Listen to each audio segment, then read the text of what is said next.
Hola, ¿qué tal? Buen día. Yo soy Dania Jimena Montes Guerrero y el día de hoy les voy a presentar sobre las glándulas suprarrenales y los uréteres.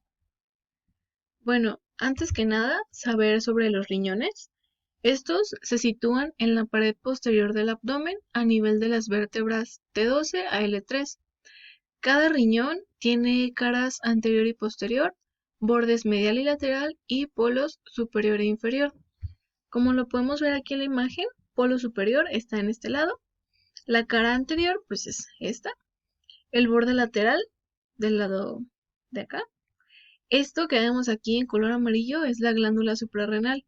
Esto vamos a hablar un poquito más adelante.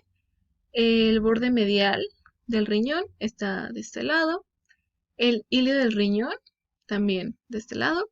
La arteria renal es la que vamos a encontrar en color rojo, la vena renal es la que está en color azul. El uréter es este conducto que vemos aquí, que también más adelante vamos a hablar de él. Y por último, el polo inferior. Bueno, los segmentos y arterias segmentarias de los riñones. Aquí tenemos un dibujo con los diferentes segmentos diferenciados por colores. El segmento apical, que es este azul, el segmento anterosuperior, que es este verdecito, el segmento anteroinferior, que sería como este azul morado más o menos, y el segmento inferior que está en color lila. Bueno, las arterias de cada segmento tienen nombre como el segmento. Por ejemplo, en la arteria segmentaria apical está en el segmento apical. La arteria segmentaria anterosuperior está en el segmento anterosuperior. La arteria segmentaria anteroinferior está en el segmento anteroinferior. La arteria segmentaria posterior, bueno, cabe mencionar que este riñón es una vista del riñón derecho, pero de este lado es el riñón derecho con vista anterior y de este lado es el riñón derecho con vista posterior. Entonces, pues esta es la misma de ambos lados. Y la arteria segmentaria inferior, que sería en el color morado. Bueno, las glándulas suprarrenales son de color amarillento y se localizan entre la cara superomedial de los riñones y el diafragma, donde están rodeadas por tejido conectivo que contiene abundante grasa perirrenal. Bueno, aquí un pequeño dibujito de lo que son las glándulas suprarrenales. Vienen siendo esto amarillo que está como, se podría decir, por encima de cada riñón. Y ahorita vamos a ver un poquito más sobre ellas. Las glándulas están rodeadas por la fascia renal, mediante la cual se unen a los pilares del diafragma. Aunque el nombre es pues glándula suprarrenal, implica que pues son de los riñones con los que tiene una relación más importante, pero la principal inserción de la glándula se da con los pilares del diafragma. La forma y la relación son diferentes en cada lado. Por ejemplo, en la glándula derecha, esta tiene forma piramidal, se sitúa anterior del diafragma y conecta con el hígado anterolateralmente. Y en la glándula izquierda, de forma semilunar, se relaciona con el brazo, el estómago, el páncreas y el pilar izquierdo del diafragma. La glándula suprarrenal. Bueno, cada glándula suprarrenal tiene dos partes, la corteza y la médula suprarrenal. Estas partes tienen orígenes embriológicos diferentes y distintas funciones. La corteza suprarrenal secreta corticosteroides y andrógenos, y la médula secreta adrenalina y noradrenalina. La estructura interna del riñón y de la glándula suprarrenal. Bueno, en esta imagen estamos viendo la vista anterior y es un corte coronal. Esto de aquí arriba es la glándula suprarrenal y pues esto es el riñón. Vamos a decir como sus capas de inferior a exterior, de interior a exterior, perdón. Primero, aquí adentro, como lo marca la imagen, tenemos la médula, luego la corteza, que es esta parte un poquito más amarilla, y por último la capa fibrosa, que es como lo más externo de la glándula suprarrenal. Después la corteza renal, que pues sería aquí lo que indica estas flechitas de aquí. La papila renal, que está aquí. Cáliz menor y mayor, son ya por dentro. La pelvis renal, aquí está. El uréter es este conducto que pues ahorita más adelante lo vamos a ver. Las columnas renales y las pirámides renales. Cada glándula suprarrenal tiene un hilio por el cual las venas y los vasos linfáticos abandonan la glándula, mientras que las arterias y nervios entran en ella por numerosos puntos. Los bordes mediales de estas glándulas están a 4 o 5 centímetros de distancia. En esta zona eh, se desecha a izquierda la vena cava inferior, el pilar derecho del diafragma, el ganglio celíaco, el tronco celíaco, la arteria mesentérica superior y el pilar izquierdo del diafragma. Estas glándulas, como ya dije en 2 diapositivas pasadas, tienen la corteza y la médula suprarrenal, que tienen orígenes embrionarios y funciones diferentes. Bueno, los uréteres. Los uréteres son conductos musculares con una luz estrecha que transportan la orina de los riñones a la vejiga urinaria. Los uréteres discurren inferiormente desde los vértices de las pelvis renales en los cilios de los riñones, y estos pasan sobre la línea terminal a nivel de la bifurcación de las arterias ilíacas comunes. Luego, estos discurren a lo largo de la pared lateral de la pelvis y entran en la vejiga urinaria. Esta del lado izquierdo es una pielografía anteroposterior y tenemos aquí numeraciones 1, 2 y 3. Bueno, el 1, como lo muestra aquí, más o menos es en esta parte. La unión ureteropélvica, que en la pielografía anteroposterior se vería más o menos de este lado, y ya como más en dibujo, para entenderlo un poquito mejor, sería pues aquí. Luego, tenemos el uréter es lo que vemos aquí, es este conducto de aquí, que como ya dijimos, es el que conduce la, la orina de, de los riñones a la vejiga urinaria. El número 2 es aquí abajo, que sería aquí.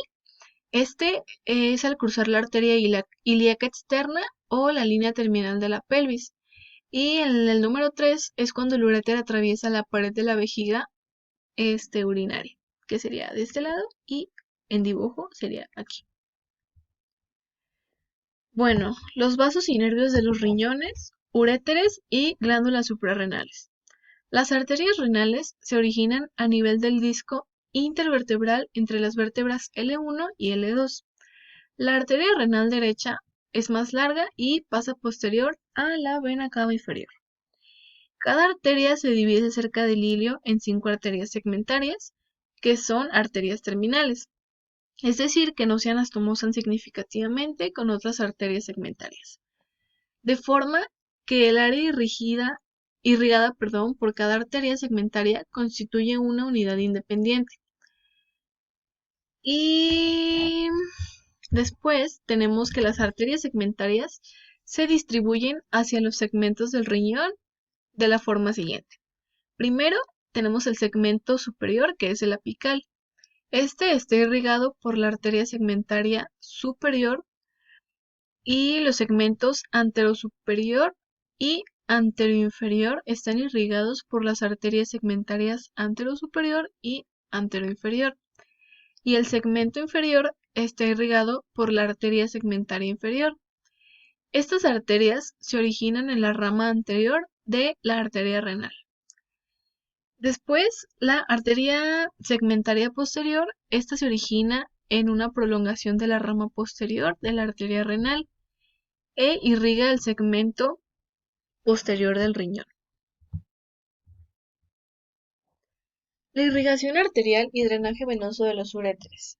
De las arterias renales nacen de manera homogénea ramas arteriales para la porción abdominal del uréter, y hay otras ramas menos constantes, procedentes de la arteria testicular u ovárica, obviamente dependiendo del sexo de cada uno, y la aorta abdominal y las arterias ilíacas comunes. Las ramas se aproximan a los uréteres mediante que se dividen en ramas ascendentes y descendentes. Esto formando una anastomosis longitudinal en la pared del uréter. Las ramas ureterales son pequeñas y delicadas. La función endocrina de las glándulas suprarrenales requiere una vascularización abundante. Las arterias suprarrenales se ramifican libremente antes de entrar a la glándula, de forma que 50 a 60 ramas penetran en la cápsula que cubre toda la superficie de las glándulas. Las arterias suprarrenales proceden de 3 fuentes. Primero, las arterias suprarrenales superiores de 6 a 8, y estas proceden de las arterias frénicas inferiores. Después, las arterias suprarrenales medias, 0 o 1, de la aorta abdominal cerca del origen de la arteria mesentérica superior, y después las arterias suprarrenales inferior, también 0 a 1. Estas son de las arterias renales. El drenaje venoso de la glándula suprarrenal se realiza en la gran vena suprarrenal.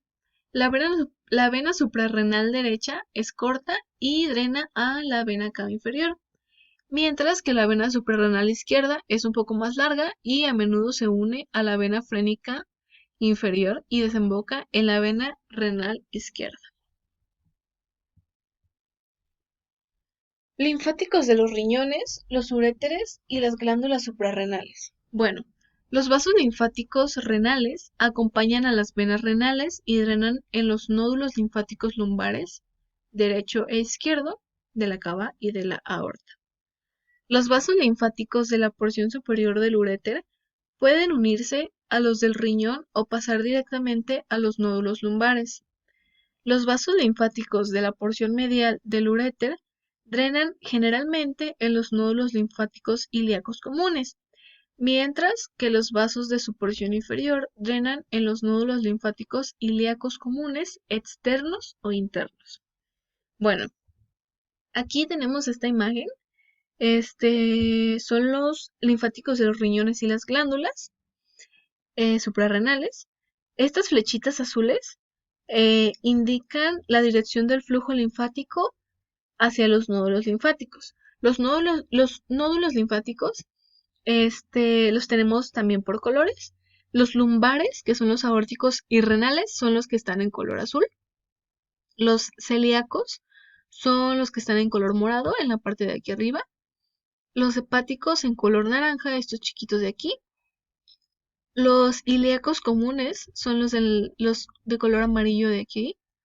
Los ilíacos internos son en color verde, que son estos chiquitos de aquí abajo. Y los ilíacos externos, que son como color carnita, se podría decir, de aquí también, junto a los internos. Tenemos el riñón y la glándula suprarrenal de este lado. Bueno, ya por último, las glándulas suprarrenales poseen una rica inervación a través de fibras simpáticas presinápticas, que se originan en el núcleo intermedio lateral de los segmentos T10 a L1 de la médula espinal. Estas fibras cruzan los ganglios paravertebrales, que son los troncos simpáticos, y prevertebrales, los celíacos, sin hacer sinapsis. Finalizan directamente en las células cromáfines de la médula suprarrenal. Bueno, de mi parte esto sería todo. Espero pues les haya servido y gracias.